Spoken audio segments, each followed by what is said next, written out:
അയ്യോ ഒന്നും നടക്കടാ, വെള്ളച്ചാട്ടാണിത്, നടക്കാൻ കഴിയില്ല. അയ്യോ കിണറ് സൂക്ഷിച്ചു വാ. ശരി ശരി. അമ്മ ഇല്ലാത്ത ചാടി ചത്ത എത്ര അമ്മയിരുന്നു. അവൾ അടിപ്പിന്നെ കോരി കുടിച്ചു. മോളെ, ആ രാമ ഒറ്റയ്ക്കാ. നീ ആ വർദ്ധനി ചേട്ടന്റെ വീട്ടിൽ പോയി കിടന്നു. അങ്ങാര് രാമനെ നമ്മളെ ഏൽപ്പിച്ചിട്ടാ പോയത്. മുമ്പൊക്കെ ആണെങ്കിൽ ആ ഔസേപ്പച്ചൻ കൂട്ടിനുണ്ടായിരുന്നു. അയാളും ചത്തു. ശരിയാ, പാവ ആ ചെറുക്കൻ അവിടെ ഒറ്റയ്ക്കുള്ളൂ. വല്ലതും കണ്ട് പേടിക്കുകയും ചെയ്യും. നീ അവിടെ പോയി കിടന്നു.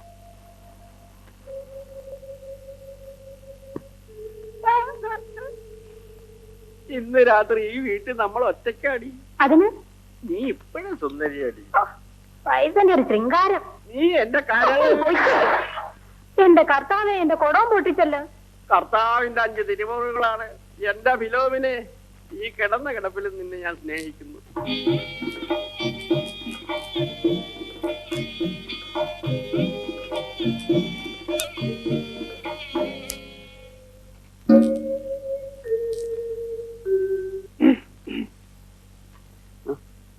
എന്താ ചേട്ടത്തി? ഞാൻ നിനക്ക് കൂട്ടുകിടക്കാൻ വന്നതാ. എന്റെ അപ്പനും അമ്മയും പറയണേ നിനക്ക് ഒറ്റയ്ക്ക് കിടക്കാൻ പേടിയാണെന്ന്. നിന്റെ അപ്പനും അങ്ങനെയാ പറയണത്. ആണോ? നിനക്ക് പേടിയാണോ? എനിക്കൊരു പേടിയില്ല. ഞാനിവിടെ കിടക്കട്ടെ? ഇവിടെ സ്ഥലമില്ല, വേറെ പായെടുത്തിട്ട് കിടക്കും. ഉള്ള സ്ഥലത്ത് 2 പേര് കൂടി കിടക്കാം. വേണ്ട, ഈ പായെടുത്തിട്ട് കിടക്കും. വേണ്ടെങ്കിൽ വേണ്ട. നിനക്ക് ഇഷ്ടമില്ലെങ്കിൽ ഞാൻ കിടക്കുന്നില്ല.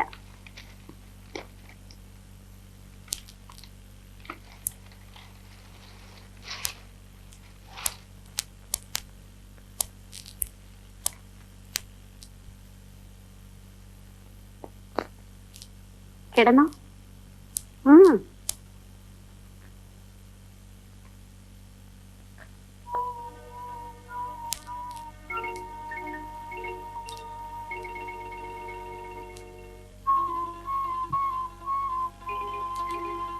നീ എന്താ ഓർക്കണേ? ഞാൻ അപ്പനെ കുറിച്ച് ഓർക്കുകയാണ്.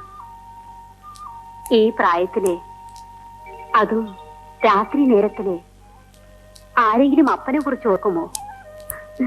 പെണ്ണിനെ കുറിച്ചല്ലേ ഓർക്കേണ്ടത്. ദൈവത്തിന് നിനക്കത് പറയാതെ കേട്ടത്.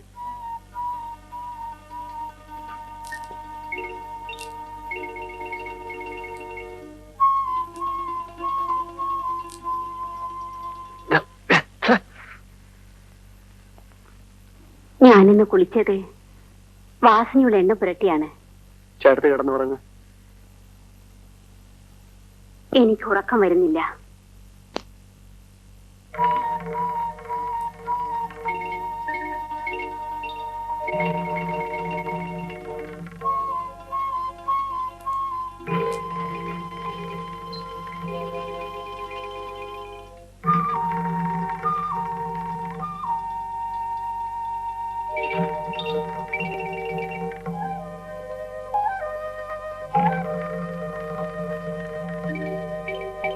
രാമു,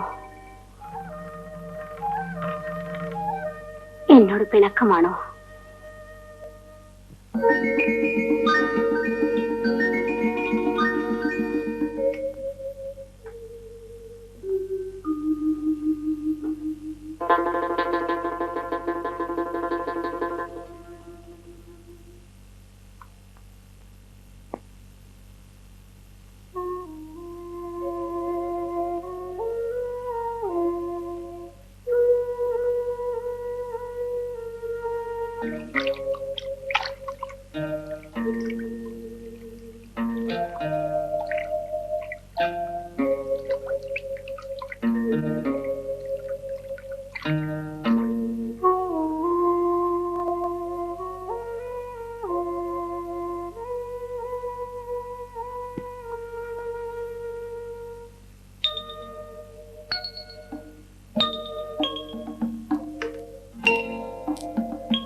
അന്നമ്മേ,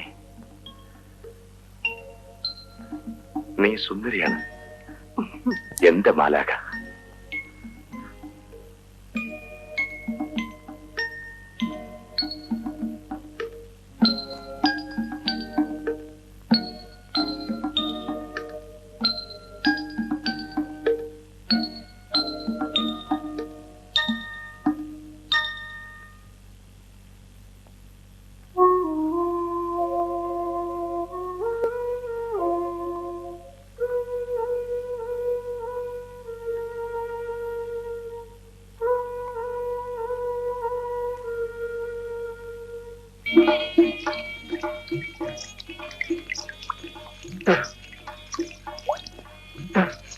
അന്നാമ്മേ, എത്ര നാളാ ഞാനിങ്ങനെ വല്ലോന്റെ ലോറി ഓടിച്ച് കഴിയുക.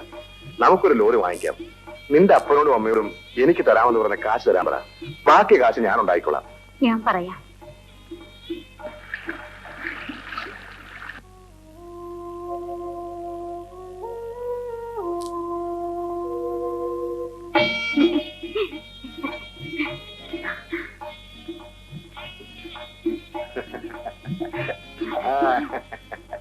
ഇന്ന് ഞാനും കൂടെ വരും. അയ്യോ വേണ്ട, പിന്നെ ആകട്ടെ.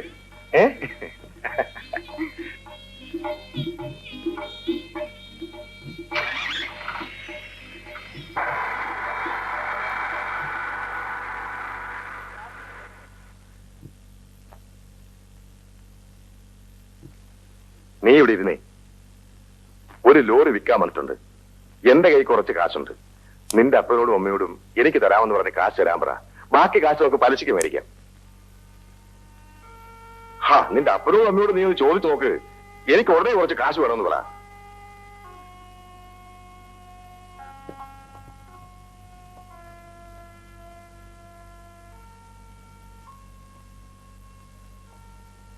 കാശ് വേണമെന്ന്.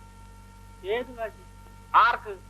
എന്റെ കല്യാണത്തിന് കൊടുക്കാമെന്ന് പറഞ്ഞ 5000 രൂപ. എന്താ മോളെ, ഇവിടുത്തെ സ്ഥിതിയൊക്കെ നിനക്കറിഞ്ഞൂടെ? ഒരു ലോറി വിൽക്കാൻ വന്നിട്ടുണ്ട്, അത് വാങ്ങിക്കണമെന്ന്. ലോറി പോയിട്ട് വീട് മേടിക്കാൻ കാശില്ല ഇവിടെ. അപ്പാ, നമ്മൾ കൊടുക്കാമെന്ന് പറഞ്ഞതല്ലേ, അത് കൊടുക്കണം. ഉണ്ടായിട്ട് വേണ്ടേ കൊടുക്കാൻ? എവിടെന്നെങ്കിലും ഉണ്ടാക്കി കൊടുക്കണം. എവിടെ നിന്നുണ്ടാക്കാനാ? അതൊന്നും എനിക്കറിയേണ്ട ആവശ്യമില്ല. എനിക്ക് നിങ്ങൾ തരാമെന്ന് പറഞ്ഞ 5000 രൂപ ഇപ്പൊ കിട്ടണം. എന്താ കുഞ്ഞെ, നീ ഇങ്ങനെ നിർബന്ധം പിടിച്ചാൽ എങ്ങനെ? കുറച്ചു നാളുകൂടെ ക്ഷമിക്കും, എങ്ങനെയെങ്കിലും ഒപ്പിച്ചു തരാം. കല്യാണം കഴിഞ്ഞ് ഒരാഴ്ചക്കകം കാശ് തരാമെന്നാ പറഞ്ഞത്. വർഷം 1 ആയി. 5 പവന്റെ സ്വർണം തരാമെന്ന് പറഞ്ഞു. കല്യാണത്തിന്റെ അന്ന് എവിടെ നിന്നൊക്കെയോ എരവ് വാങ്ങിച്ചിട്ടു. പിറ്റേന്ന് അതിന് ഉടമസ്ഥര് വന്നങ്ങ് അഴിച്ചുകൊണ്ട് പോവുകയും ചെയ്തു. അതൊക്കെ ഞാൻ ക്ഷമിച്ചു. സ്വർണം വേണ്ട, എനിക്ക് നിങ്ങൾ തരാമെന്ന് പറഞ്ഞ കാശ് കിട്ടണം. പണം തരാമെന്ന് പറഞ്ഞതേ ഈ ഇരിക്കുന്ന അപ്പനാ. കോരുതേ, പണം തരാന്ന് പറഞ്ഞ ഞാനാ സമ്മതിച്ചു. എന്റെ കയ്യിൽ ഉണ്ടായിട്ടോ എവിടെന്നെങ്കിലും കടം കിട്ടുമെന്ന് ഉദ്ദേശിച്ചിട്ടോ പറഞ്ഞതല്ല. പെര നിറഞ്ഞേക്കണ ഒരു പെണ്ണ്, അതിന്റെ കല്യാണം എങ്ങനെയെങ്കിലും നടന്നു പോട്ടെ എന്ന് ഉദ്ദേശിച്ച് പറഞ്ഞതാ. അപ്പോ നിങ്ങൾ എന്നെ കളിപ്പിക്കായിരുന്നല്ലേ? ഇപ്പൊ നിങ്ങൾ എന്ത് പറയുന്നു? നാളെ വൈകുന്നേരം എനിക്ക് പണം കിട്ടണം. നിങ്ങൾ പണം തരുന്നോ ഇല്ലയോ? എന്നെ കൊണ്ടൊരു ഭാഗമില്ല. എന്നാലേ നിങ്ങളുടെ മകള് നിങ്ങളുടെ അടുത്ത് തന്നെ നിൽക്കട്ടെ. പണം ഉണ്ടാക്കി വെച്ചിട്ട് എന്നെ വന്ന് വിളിക്കുമ്പോ അപ്പൊ ഞാൻ വരാം. അയ്യോ അമ്മേ, മോനെ, കോരുതേ. നിങ്ങൾക്ക് സമാധാനമായല്ലോ. അവനോട് 2 കൊല്ലങ്ങൾക്ക് പറഞ്ഞാൽ എന്തായിരുന്നു? ഞാനിപ്പോ എന്ത് വേണം? അവനെ പിടിച്ചൊരു ഉമ്മ തുടങ്ങണോ? നിങ്ങൾക്ക് ഇവിടെ കണ്ണീര് കാണണം അല്ലേ? എന്താ വിശേഷം? പറയാം.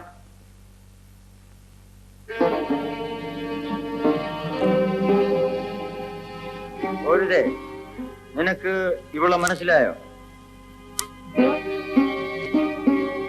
ഇവള് നീ കെട്ടിയ പെണ്ണാണ്. നീ എന്താ മിണ്ടാത്തെ? നിനക്ക് ഇവളുടെ അപ്പനും അമ്മയും 5000 രൂപ തരാമെന്ന് സമ്മതിച്ചിരുന്നു, ശരിയാണ്. പക്ഷെ അത് തരാൻ കഴിയാതെ പോയി. അതുകൊണ്ട് കെട്ടിയ പെണ്ണിനെ ഉപേക്ഷിക്കുന്നത് ശരിയാണോ?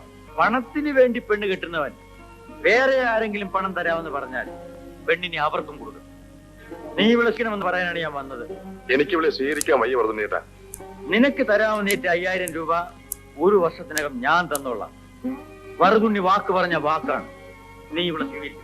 പണം തന്നാലും ഞാനിവിടെ സ്വീകരിക്കില്ല. എങ്കിൽ ഈറ്റ വെട്ടി തടമിച്ച ഈ കയ്യുടെ രുചി നീ അറിയും. വർദ്ധനേട്ടാ, ഇവളെന്റെ ഭാര്യയാണ്, ശാരദ. ഇതെന്റെ കുഞ്ഞ്.